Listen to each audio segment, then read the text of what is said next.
Welcome back to RealVacantLand.com. This is Luke Smith, and I've got a property for you. This one is in northern Arizona. It's in Navajo County, Arizona, but it's the southern part of Navajo County. It's at the base of the mountains, and it's about 6,000 foot elevation. It's a much more mild climate than you might think of lots of Arizona.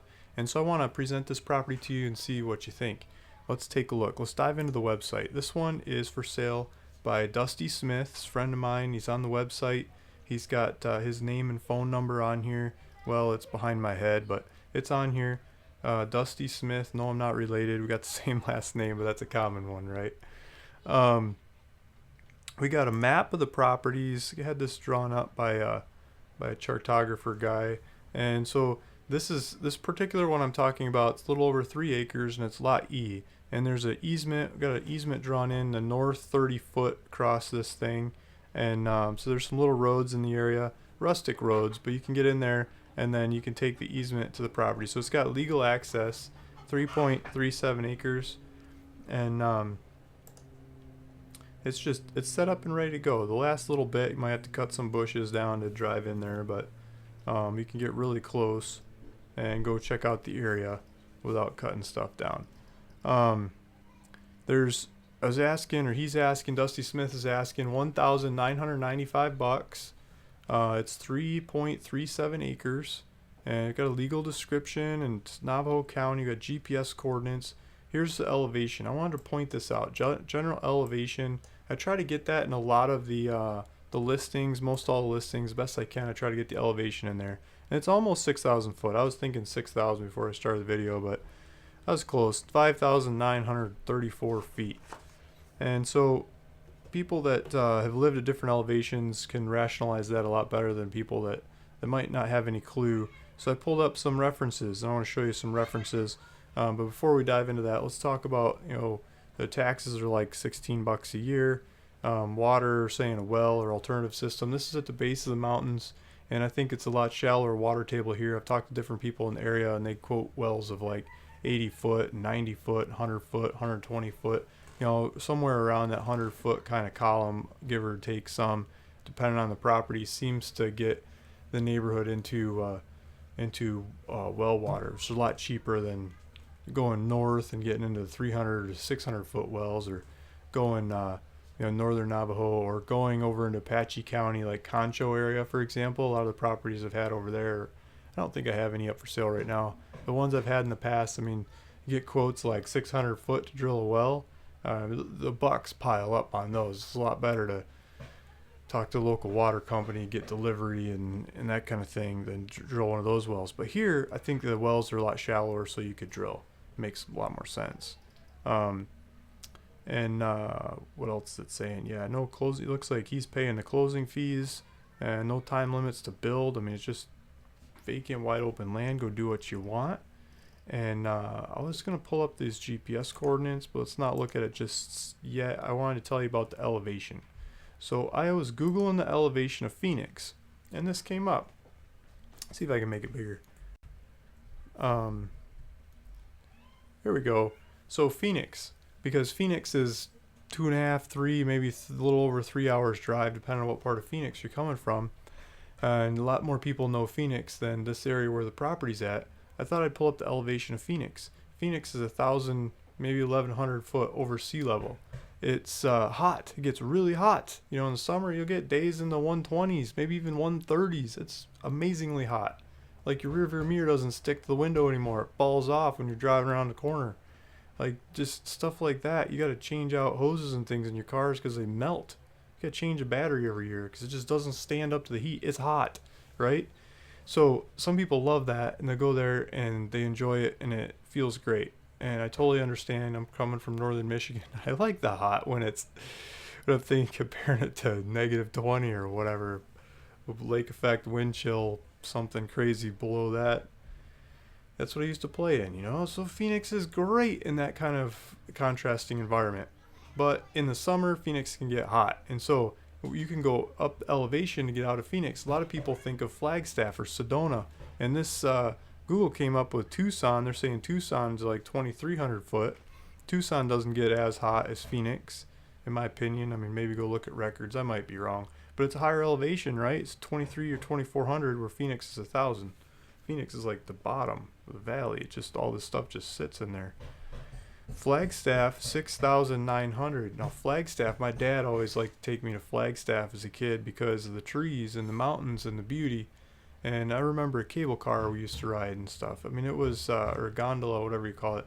But he just loved to get into the alpine feel of Flagstaff, away from places like Phoenix when we were doing different business trips of his dealings in the past, right? And then other times I've been to Sedona and around Sedona, and I never thought of looking up the elevation there, but it's much more temperate. You know, it's much more Mediterranean kind of climate. It doesn't have those crazy highs, and it doesn't go crazy low either. It's just more temperate, right? So Sedona is 4,300 foot, and people really pay up for that. They pay up for that kind of elevation, for that kind of weather. So this property is not the direction of Sedona, because you get closer to California, you get higher prices generally. This is the other direction, just away from California, where you get different different points of view and different politics, different prices. The prices go down. So this property is away from California on the other side of Phoenix and northeast instead of northwest where Sedona is, and it's 6,000 foot. So it's somewhere in between Sedona and Flagstaff. It's not as high up as Flagstaff. It's not as median of the road as Sedona, and it's not as low as Tucson, and it's definitely not as low as Phoenix, it being just under 6,000 foot. So maybe that'll put the elevation into context for you on this property.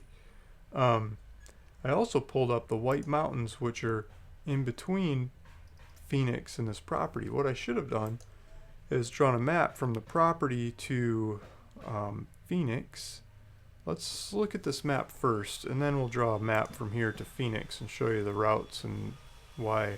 We'll get into the White Mountains next. So if I switch over to satellite view, this property's here. There's Alamo Lane, goes like in every which direction all over the place, and there's bushes and little bits of life on the land, and it's green to brown different times of the year. Right now we're in early August. This is the rainy season, so you're going to want to check the weather. All the kids play at my house in the summer, right? So sorry about the background noise. There's a whole troop of them going into the treehouse. We built a treehouse. All the kids are going to play something in the treehouse. But so I got distracted. This land here, it has some green on it, and I was talking about the time of year because it's rainy season. So the rain happens mainly in late July and early August, which is right now. And so they have what's called the monsoon season. The locals call it the monsoon. And in past years, I haven't had it this year, but in past years, when people have been out shopping land that I have in different parts of Arizona, they get stuck. And they call me from the middle of nowhere and they say, Luke, I'm trying to look at your land and I'm stuck and I don't know where I am and I need help. And they said it started raining. You know, I was camping on one and I was camping on the next, and I was checking them out, scoping them out and saying this is a good one, that's a good one, trying to cherry pick the best of the best. Look at the mountains you're going to see off of this one. And it started raining and now I'm stuck and I can't get out of here. Is it okay if I stay for 5 days or 7 days or something to let it dry up so I can drive this road, get out of here? Like, geez, hope you got food, hope you got supplies. A lot of the guys that buy land like this, they've got it all in the back of their car or their truck and camper, RV, whatever. They're totally fine. But just a word of warning, it's rainy season, so check the weather. This is a desert, but it's rainy season. This is when the most of the rain happens. Maybe 2/3 of the rain for the year happens this time of year, and it's a lot all at once. So when you're ready for it, rainwater collection kind of thing, this is the time to collect. You can store up enough water for the rest of the year. You're gonna miss it for this year, but you could get ready for next year, and or drill a well because it's shallower water tables here, and go for it. So let's zoom out some here. Let's try to look at the topography. So I think off in the distance you're going to see these mountains going this way and that way. Here's Snowflake, here's Taylor, and Sholo is down here a little bit. So we'll go down a little bit more. Sorry about that background noise. helicopters, construction, and kids. I don't know what else to say. Sholo is down here in the south. Let's go flat. You've got Walmart, Home Depot, grocery stores. Grocery stores are here in Snowflake and Taylor as well. But I mean, you've got all kinds of supplies in the area. And then I was going to do a map from here to Phoenix. So let's put Phoenix in. I'm probably going to spell it wrong. Gotta bear with me. I'm not the best speller. I got it though. Computers help me a lot. Snowflake, so this one's saying 3.5 hours right now, 184 miles, 4 hours. I was thinking it was a little less drive time than that, but that's still a weekend trip. As a kid, we used to go from southern Michigan, like Eaton Rapids, the little town I grew up in, to Elk Rapids in the north. And it was, before the main freeways were in, it was 4.5 hour drive. And as the freeways got put in and connected right, it was more like a 3.5 hour drive. And we used to do that every weekend. And I think that's very common in the Midwest to go to your summer place, your vacation place for the weekends, vacations and summers. And a lot of those people from the Midwest have moved to Phoenix. And I think that's, that same culture is still there. So if you're going for a place in the mountains away from town, a little cooler, out of the heat, get up out of the valley, go from 1,000 foot to 6,000 foot. This could be a jump for you and really cheap property. We're, asking $1,995 for this thing. You could do it. So it's a lot cooler climate. And then on the way, whichever one of these routes, there's multiple routes you can take through here. You're going through the White Mountains. And so this set of mountains here, Coconino National Forest, I mean, I always hear about it as the White Mountains. So I put the White Mountains into Instagram, and we got the White Mountains pictures of what people are taking pictures of here. And so here's a dad taking his daughter on a hike up in the mountains. There's pine trees and grass, and this is the higher elevations between Phoenix and this property. So you're gonna drive through these kinds of places, settings like this. You can hike out and find them. There's hiking trails all over the place. You can go back and enjoy these. This is White Mountains of Arizona. I'm not exactly sure where this is in the White Mountains, but there's lots of places like this around the mountains, and it's pine trees. It's green. It's pine trees, and these are pictures from like a day ago. These are brand new, fresh pictures of the area. This is what it looks like this time of year in August. And here's somebody, he's probably straight out of Phoenix, never seen a cow before, and they're just. This looks like fun get up, but there's some old ranches and things, but a lot of the higher elevation stuff is government land. It's a lot of government land. It's hard to buy land in there if you want to buy something up at the top of the mountains. Sure, there's properties in there, but boy, you got to really pay up for them. So as you get off the backside of these mountains, it starts getting easier, and that's where a property like this one comes in. And you can get some really good prices, like just under $2,000, and you got your own getaway. That looks like a nice meadow with some nice flowers, nice trees, and a good place to get out of Phoenix. I don't know what that is.